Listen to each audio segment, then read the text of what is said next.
Hello, everyone. I'm excited to be here today because not only do I have a woman that has created the coolest business that I know, she is also in a band called Hot Flash. So you're going to want to stay tuned and listen to more of that. Thanks for being here today. I'm Jody LaVoie, the founder of the Grief Company and Widows in the Workplace. I want to welcome you to navigating grief and work together, where we explore how grief and major life events like death, divorce, caring for ailing parents, leadership changes, and financial uncertainty affects both work performance and personal well-being. We'll talk about strategies for managing those challenges and fostering a supportive workplace.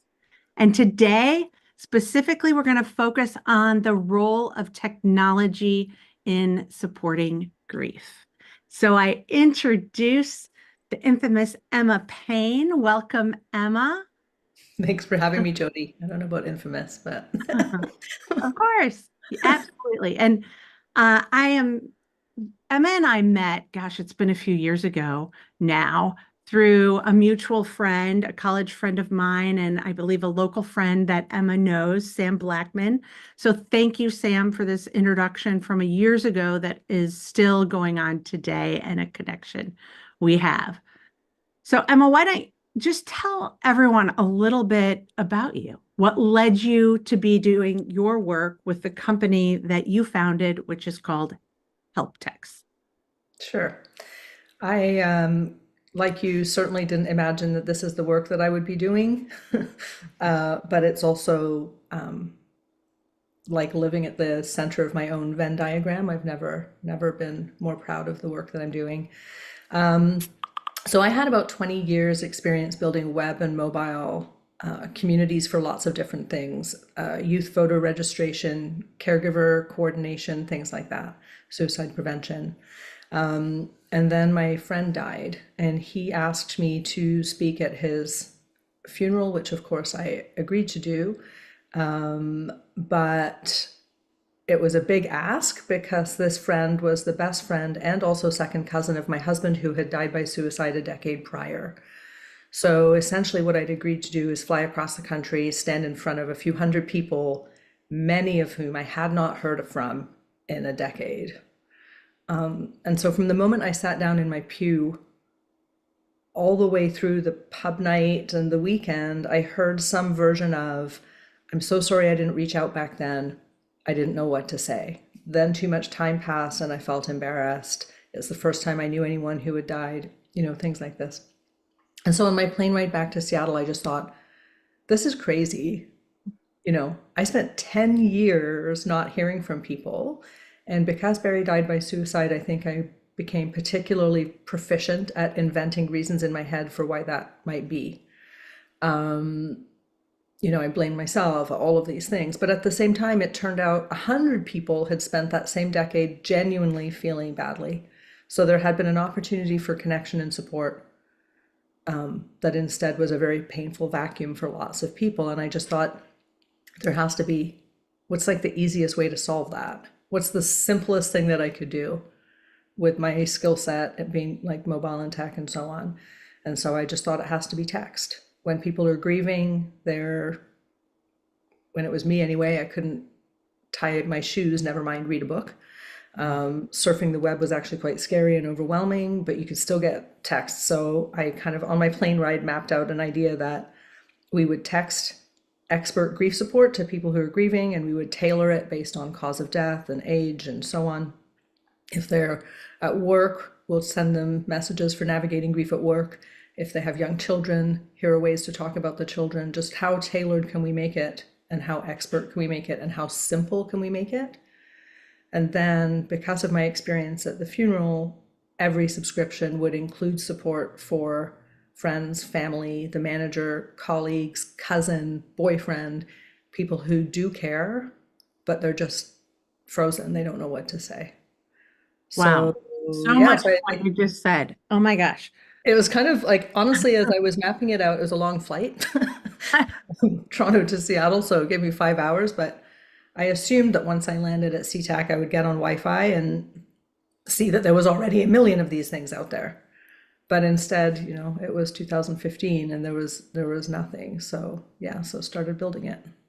Like all good entrepreneurs, it was, back of the envelope, napkin on the airplane idea, obviously based on a very personal situation that you had and circumstance that was the genesis for all of this. And you said so many things of what help text does. It's not just for the person that is grieving or going through an experience, but it's the supporters around them. And you experienced that directly, right? You had these people that said, I wanted to reach out, but I didn't know what to say.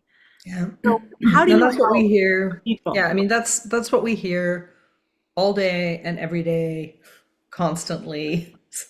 So that nugget of truth bears out. So now we have subscribers in all 50 states, 44 countries. We send thousands of texts every day. We're sending texts to the person who's grieving or caregiving for a loved one or has had a miscarriage or whose cat died, whatever the reason that they're looking for help, we're texting them, but we're also texting the friend's family, mom, boyfriend, with date reminders. Tomorrow would have been Jonathan's birthday. It would be a great day to reach out, right? You may be feeling uncomfortable about saying Jonathan's name, but try it this way and it'll feel more comfortable over time.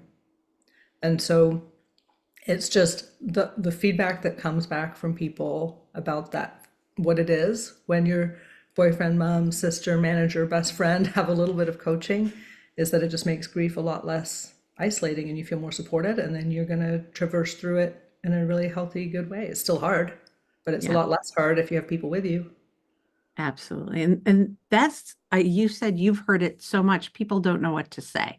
That's one of the questions I get all the time. What should I say to my person, uh, someone, my friend who just lost their husband or various other things? And people don't know what to say, or they feel like I said one thing, so I'm done. Check, right? Check that off my list. Yeah. Yeah. So that's, I think, what we're really good at. We send deeply expert support to the grieving person, to the person experiencing the life challenge, but we Mhm. also send these nudges and reminders, and we do it for a whole year. So it's not, you can't, you're trying to be there for the journey. You're letting your person know that you care and that you're in it to listen as time goes on, right? Not just checking the box at the beginning, not just for the first few months when generally people have lots of attention around them and then everyone else goes back to normal and you're sitting there with a bunch of dead flowers and dirty casserole dishes. So we try and keep going after that. Yeah. And a help tech subscription's for a year. And of Mhm. course, people then renew because your grief doesn't end after a year. You still need plenty Renew. of Yep. support. Absolutely. So, okay, I'm going to switch it a little bit. Since you're an MIT grad, you have done some of the first research, if I recall, into the effect of texting on grief. So can Yep. you tell us some of the stats that you've found? Oh, I love this. I love to talk about our Right. data because it's so amazing. I think it was 2021 when and we were a small company. So I was just like watching feedback come into our subscriber support portal. And I know enough to know that what we were seeing is not usual because we're a one-way texting service. We're trying to be very efficient, very scalable, very practical actually. What's the cheapest, simplest way to get the best information straight to people's hands at the toughest times? So it was kind of incredible to me that we would get huge amounts of inbound responses. So thumbs up, hearts, thank you. But then I'm going to try that tomorrow. I did that just now and it really helped. I'm going to buy that book because that seems helpful. How did you know that's exactly what I was feeling right now? This hits it on the nose. Thank you. This is life saving, right? I thought I couldn't feel hope again and now I do. And this is just coming in voluntarily, not we're not asking for the feedback. And I knew that was unusual. I knew that our engagement was unusual. So we started by just starting a teeny tiny little grief research practice, had a third party, a principal investigator, started trying to actually just come at the data in a very research focused way. And we started first with a study with 5 US hospices who were our clients. So the hospices had been delivering our grief support to bereaved families and agreed that we could survey 350 of them across, it was 5 different locations in the US. And we were able to actually get this study published in the Omega Journal of Death and Dying, and it's nuts, really. We have a 95% acceptability. 95% of people get, and these are people in the depths of grief, right? So Yeah. for 95% of people to give us a 4 out of 5 or a 5 out of 5 when we ask a couple of different things. One, is the text support helpful, but also do you feel more supported? Really trying to get to that isolation that is first of all a social determinant of health, but also a very painful aspect of grief and caregiving, the loneliness. So for 95% of people to say it's helpful and they feel more supported seemed like a huge deal. So that was published. We were very proud of it. It led to opportunities to present our data in all kinds of different conferences and so on. But at the same time, we had started a national rollout in the UK with a charity who wanted to provide text support free of charge to any UK resident grieving a loss, which was just mind blowing. Yeah. So we launched with them in July 2022, and then in 2023 embarked on a second, much bigger study with a much bigger N. So now getting into the thousands, a real cross section of a population, all kinds of losses. And that study was just published this year in Death Studies, which is the acclaimed international journal for death, dying, and bereavement. And the numbers are the same. Like, it's wild.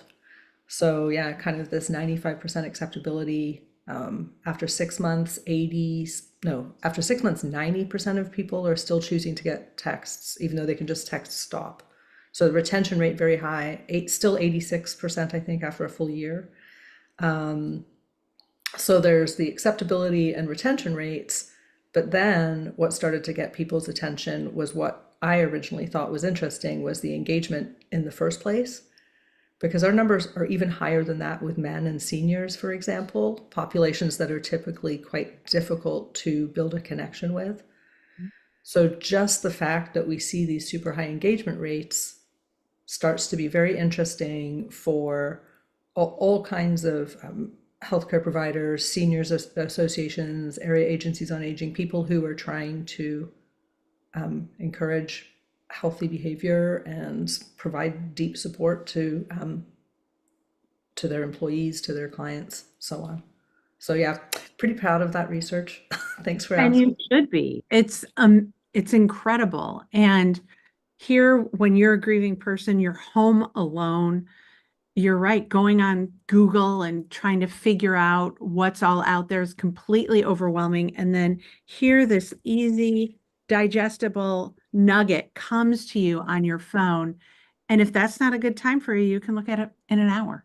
Yeah, Or people say, we had like a teenager who's like, I wait until after third period, and that's when I read the messages about my mom. And she's like, I've never deleted any of them because this is my personal list of things that are helpful to me. Because you get about 140 messages in the course of a year, and they're hand-picked for you. They're tailored for you. So people, the guys especially, will be like, oh my gosh, I accidentally deleted my thread. Can you please resend every single message? Because those are the only things I have that have been helping since my wife died.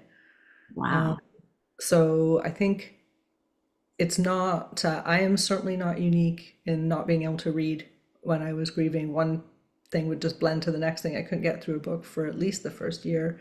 So I do think that the digestible, practical, discreet, to your phone just when you want it, if you want to wait till after third period, if you prefer to read them in the evening, if you, whenever, or don't. Like, if you don't want to that day because you're having a good day and you just don't think you need it, then that's fine too. So I think it's just a very low threshold, thoughtful way to get help. I've also been learning a lot more about neuroscience. in the last few years because I started talking to researchers specifically about text as a behavioral health intervention, and so there's some cool stuff here. When we see emails coming into our inbox, it weighs us down. When we see alerts piling up in apps, it weighs us down. When we get a text with our name in it, we actually have a dopamine lift. Oh, We are going to, in 90% of us will open it within 3 minutes. We feel happy and more open already, and we're more likely to be open about the thing that it says because we've had this little dopamine up. So I also think that text, even though at the beginning everyone was telling me to make it an app, I think that text was the right call. It's a very, it feels good to get them. It feels good to get a text with your name in it and for someone to remember your person. absolutely. Tell us a little bit more because you started with help text is one way, and now you have these people responding to text, right? What happens to those responses? Yeah, one way is not exactly accurate. We set expectations with people at the beginning that it's not therapy. It's not a, it's, we might be deeply therapeutic, but we're not doing a two-way back and forth. There's no way because then we wouldn't be scalable or affordable anymore because we'd be trying to staff support for thousands and thousands of people all around the world. However, it's not a Gen AI solution. There are human beings, some of the world's leading experts who create the text with us. Then we send them out. And if people respond, which I said, as I said, thumbs ups and heart, and I'll do that, those responses and replies do get stored so that we can see which messages are really popular and who they're popular with. They also get an auto response saying, thank you for your feedback. This helps us make the service better for others. As a reminder, this is a one-way service, but we're happy to hear from you. Mhm. And we also let people know that we do have human beings reading everything that comes in because we actually do respond sometimes. We will respond if there's a technical, if someone loses their password. I tell my subscriber support team, remember, they've also lost their dad. So my subscriber support team are all trained mental health professionals so that when we're even doing tech support, we're also kind of doing grief support. So we respond if someone asks for, maybe they're looking for a local resource, maybe they have a lost password, or sometimes they're in crisis, and we definitely have a response protocol in those times. Respond within 15 minutes, all kinds of interventions, loop them back to their hospice team if they came through a hospice, or their campus security if there's an emergency and they're getting support from their college, or we will actually get on the phone and do a health check. Wonderful. And you talked about what a beautiful thing to train your inbound people to obviously to be cognizant these are grieving people that are coming in, but for all those out there that might have an inbound call center and you're not in a bereavement care business, you still don't know who's on the other line calling. Those customers may be grieving, they may be hurting. And so being able to have your people aware that you don't know what Yeah. people are going through on the other There's end of the very, very little, we have these conversations a lot. I mean, even like all kinds of customer support teams that, of course, they don't have bereavement training. I mean, most mental health professionals don't have bereavement training, so that's not, it shouldn't be as hard as it is to find expert grief support. right. Bereavement care, in my mind, is healthcare.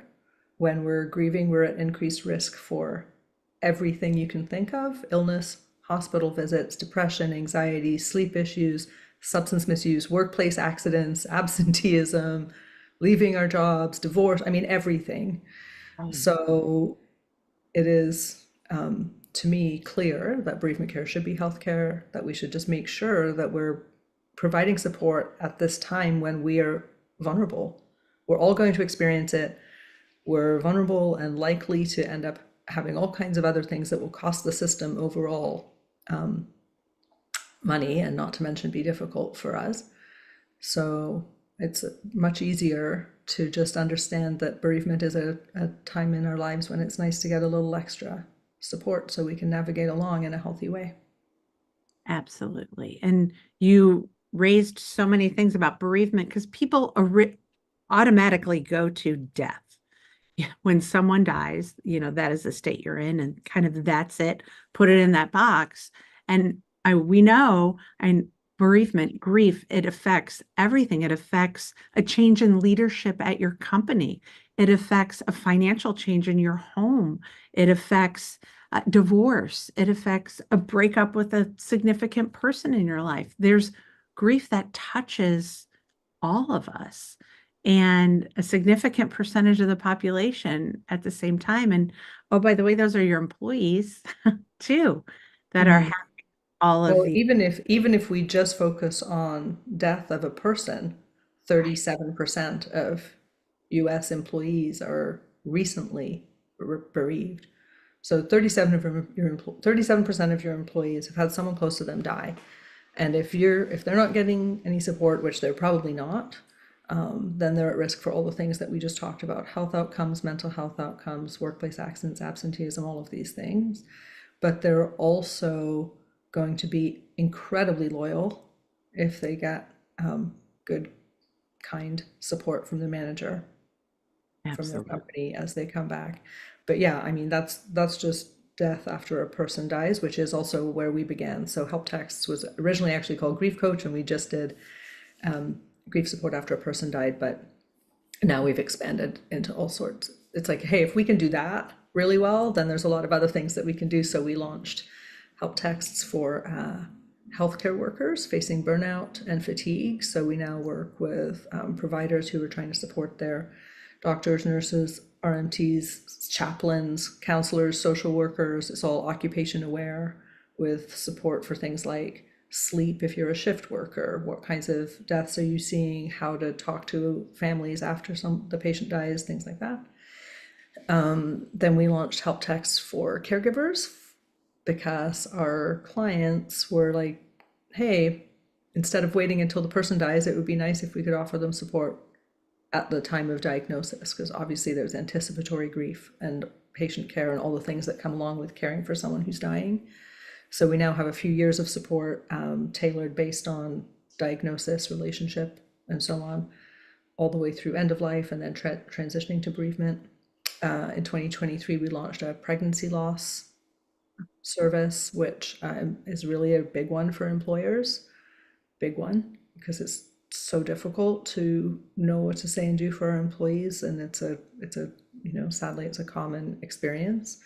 So we're really proud of that product. That one was quite tricky to do technically, but we launched that in 2023, and then we launched pet loss, help text for pet loss, and then our most recent in the spring this year was help text for health and well-being, which in a weird way is what I should have done in the first place because it's for everyone. So now it's a full year of evidence-based tips to improve your health and well-being, but we also have a drop down of about 30 life challenges that you can choose to add in. So it's super discreet if you also want to get some texts to help with depression, divorce, abuse, financial stress, on and on. So yeah, now we have text support for most life challenges. And in that case, just from an employee perspective, so let's say a company signs up for that exact service, and you have your employees selecting the drop downs of what pertains to them. It is all private and confidential. Private, yeah. Yep. All we've been Lawyer. through all the HIPAA and GDPR and all that, but I mean, we're not actually working with patient data, so it's very secure, very safe.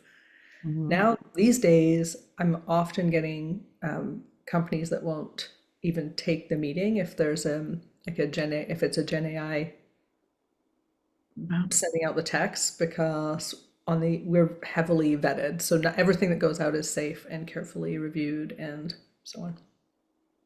Wonderful. And you talked a bit about, I think when I go and talk to companies, they're like, oh, we've got a bereavement policy. And that's kind of end of conversation.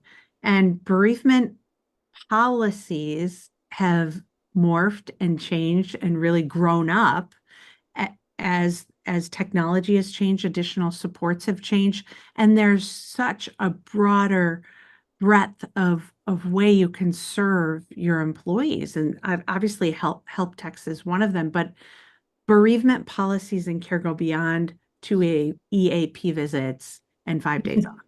So I encourage everyone out there to just think broader and differently. And then on that note, Emma, because you could have a policy in place and, oh, manager gets the call, somebody died. Well, here's the policy. It's more than that. That manager needs to know what to say.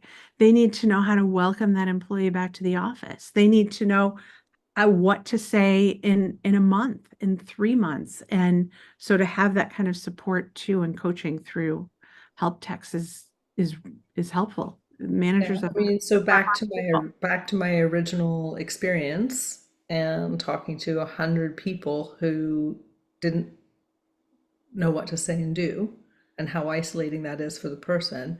It also is truly painful, awkward, embarrassing, guilt-inducing for those people. So it's like you're solving both things at once. I mean, of course, the person who's coming back to work, we pleased to know that their colleague and manager have been getting a bit of just even a bit of tips and coaching for how to support them, because already that feels good. But if you talk to that manager or the best friend, they will tell you that they are so relieved. What we hear constantly is like, thank you for telling me what to do. She's crying all the time. Nothing I'm doing is making a difference. I feel powerless. Yeah, right.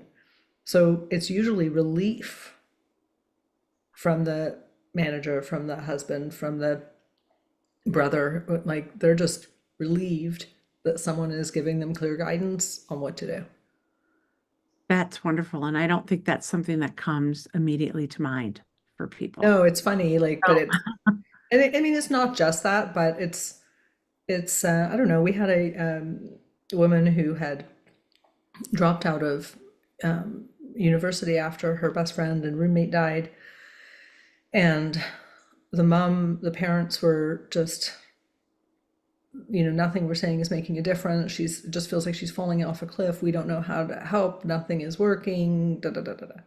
So she starts to get texts for herself, but then we also start texting the mom and reminding the mom that you can't make this better. You can't, nothing you're going to say is going to take your daughter's pain away. So instead, why don't you try this? And the next day, why don't you try that? And here are ways that she might incorporate her friend's memory into this thing. And it worked. And so the mom, I mean, we hear from her still all the time because she's just so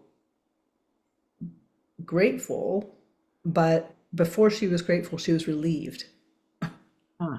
Like, oh my gosh, just thanks for telling me what to do. And now, daughter goes back to school, graduates. We can right this ship and really honor that friend who is so dear to her, all of us together as a family.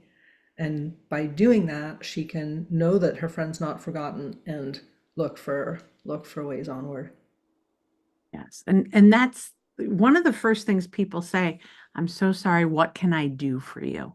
Mm. And a grieving bereaved person has no idea know what they need. And so that is I always remember, like, when my husband died, and I was living in the UK, and I left in a hurry and flew to Vancouver, and I had two girlfriends that were, there to catch me. Basically, in the, the second night, I remember Allison was like, "Okay, what can I do? Do you have everything you need?" I'm like, "Yeah, I'm fine." She's like, "Well, do you have a bed? No. Do you have sheets? No. Do you have pots and pans? No. Do you have toilet paper? No." I had nothing, but I had no idea I couldn't, it's just beyond that.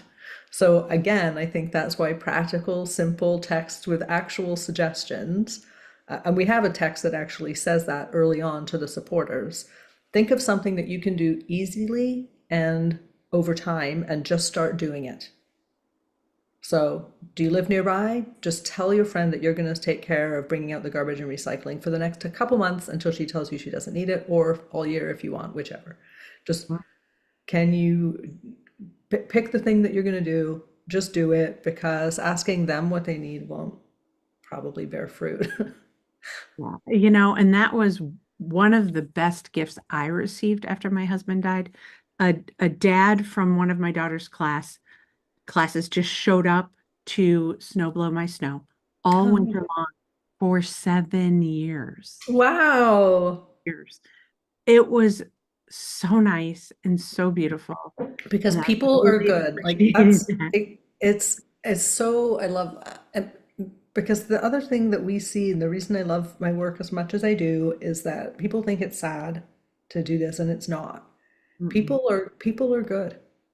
We actually really want to help when we see that someone's in pain. It's just that we've become so grief illiterate that we just freeze. But it's not because there's not the heart is there. We just don't functionally know what to do. But for him as well, I'm guessing, as he came to snowblow your driveway for you, he feels good too. He's like, I am remembering that this terrible thing happened, and I'm showing up, and this is something that I can do easily and repeatedly. And then he doesn't have the feeling that I was describing from all the people at the funeral, where they're like, I'm a bad person. I didn't reach out. I feel terrible about it. I failed. You know what, and then they take that through to the next loss and the next loss, like this is just something I'm bad at, I don't know what to do. But if they had found even the smallest thing, then they instead feel good, and on it goes. Wow. Well, I could keep talking to you forever, Emma. But let's wrap up. And I want you to, if you could, summarize one thing that you'd love leaders of businesses and everyone out there to take away from our conversation today. That it's really easy.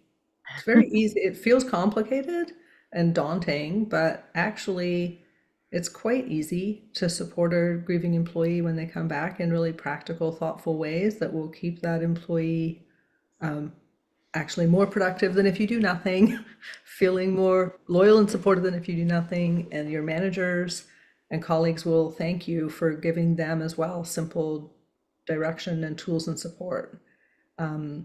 People, grief support is the most powerful. It happens to us all. There are actually lots and lots of things that we can do that are really helpful, and once you get in the habit, it's quite easy to do. So Easy to do. I like that. So tell everybody, how can they find you, Emma?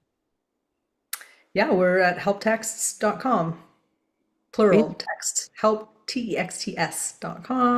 You can find us there.